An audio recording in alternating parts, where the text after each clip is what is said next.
I'm going to solve exercise 1.1 of Unit 1 review of number concept from Cambridge IGCSE Mathematics Core and Extended Coursebook.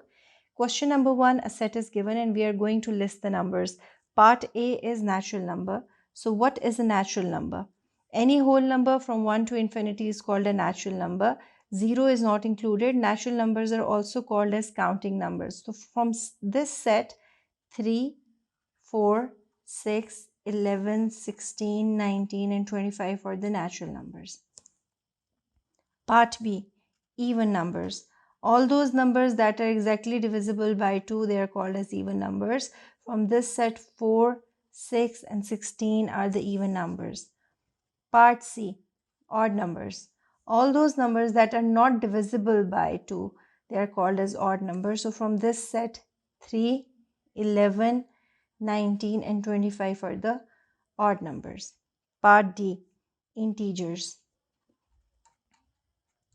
So any of the negative and positive whole number including 0. That means the negative numbers and the positive number including 0, they are called as integers. So from this set, all the negative numbers including 0 and the positive number given in the set, they're all integers.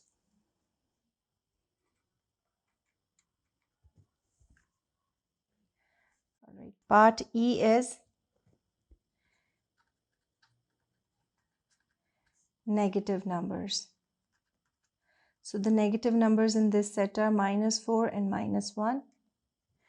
Part F, fractions. The only fraction in this set is 1/2. Part G,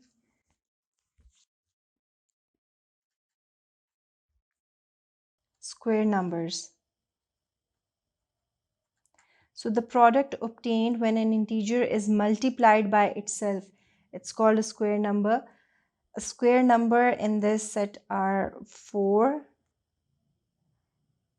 16 and 25. When 2 is multiplied with 2, it gives 4. When 4 is multiplied with 4, it gives 16. And when 5 is multiplied with 5, it gives 25. So these are all the square numbers. Part H, prime numbers.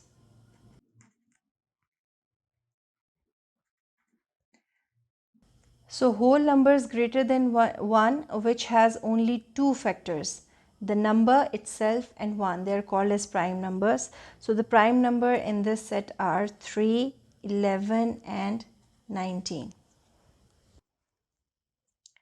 Part I, neither square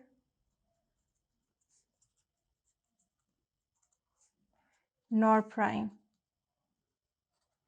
So in this set, -4, -1, 0, 1/2, 0.75 and 6 are the numbers which are neither square nor prime. So question number 2 is list. Part A, the next 4 odd numbers after 107. So the odd numbers after 107 are 109, 111, 113 and 115. Part B, 4 consecutive even numbers between 2008 and 2030. So the consecutive even numbers between 2008 and 2030 are 2010, 2012, 2014 and 2016. These are the consecutive even numbers. Part C, all odd numbers between 993 and 1007. So the odd numbers are 995, 997, 999, 1001, 1003 and 1005. So these are between 993 and 1007. Part D, the first 5 square numbers 1, 4, 9, 16 and 25. These are the first 5 square numbers. 1 multiplied by 1 gives you 1. 2 multiplied with 2 gives you 4. 3 multiplied by 3 gives you 9. 4 multiplied by 4 gives you 16 and 5 multiplied by 5 gives you 25. So these are all the square numbers. Part E. 4 decimal fractions that are smaller than 0.5. So 0.1, 0.2, 0.3 and 0.4. These are smaller than 0.5. Last part of question number 2. 4 common fractions that are greater than 1 by 2 but smaller than 3 by 4.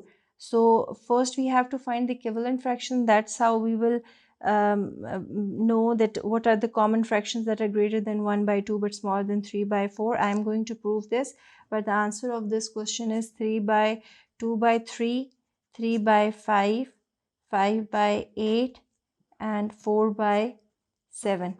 So let's compare 1 by 2 and 2 by 3. To compare the fractions, the denominators must be same. So let's multiply this side with 3 and this side with 2. It becomes 3 by 6 and it becomes 4 by 6. So apparently this side, this fraction is greater because the denominators are same and 4 is greater than 3. So when the numerator is greater, the fraction is greater. So this means that this fraction 2 by 3 is greater than 1 by 2.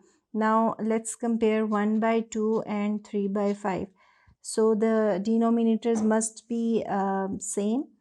Let's multiply this side with 5 and this side with 2. It becomes 5 by 10 and this becomes 6 by 10. So this side is greater as the denominators are same and 6 is greater than 5. That means the numerator is greater, so this fraction is greater. It means 3 by 5 is also greater than 1 by 2. So now question number 3 is state whether the following will be odd or even. Part A is the sum of two odd numbers. So the sum of two odd numbers is always even. Let's prove this. One odd number can be 3 and the other odd number can be 5. When we add them, the answer is 8, which is even. Alright, let's take 7 and 3 this time.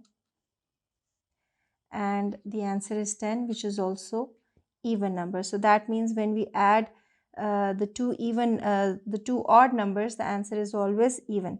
Part B, the sum of two even numbers. So let's check this out. Let's take 2 and 4. So we get an even number. This time let's take 2 and 2. We get 4, which is also an even number. That means the sum of two even numbers is always even. Part C, the sum of an odd and an even number. So if we have an odd number and an even number, so the answer is going to be 5. That means this is odd. Let's take 5 and 4 this time. So the answer is 9. That means when you are going to add an odd number and an even number, the answer is going to be odd. So the answer is odd. Part D, the square of an odd number. So this is 3 and when we take it square, the answer is going to be 3 into 3 is 9. So let's take another odd number. So when we will take the square of an odd number, the answer is going to be odd. So the answer of part D is odd. Part E, the square of an even number. So this is 2, which is an even number. When we will take its square, the answer is going to be 4. So 4 is another even number. When we will take its square, the answer is going to be 16. That means when we will take the square of an even number, the answer is going to be even. Part F, an odd number multiplied by an even number. So here we have an odd number which is multiplied by an even number and it gives an even number. Then we have another odd number which is multiplied by an even number and it gives an even number. That means an odd number, when it is multiplied by an even number, it always gives an even number.